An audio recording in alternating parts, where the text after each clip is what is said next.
Esu Dzūkijos miškuose, matosi pušelės, ąžuoliukai neaukšti, jie kažkodėl čia dideli neužauga labai. Ir, kaip grybautojas be grybų, radau voveruškų, jos čia labai įdomiai auga.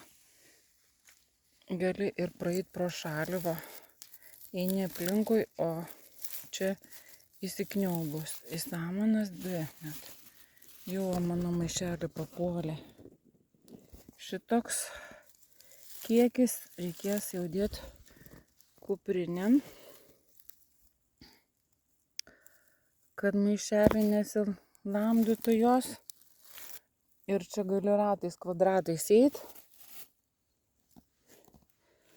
Ir vis rasti. Va, atsitupiau prie vienų, o čia prie pušatės prisiglūdę dar. Ir va taip užsislaptinę, kad sunku ir pamatyti. Taip, kad čia gali vaikščioti ir prisirinkti, jeigu vietą jau užėjai.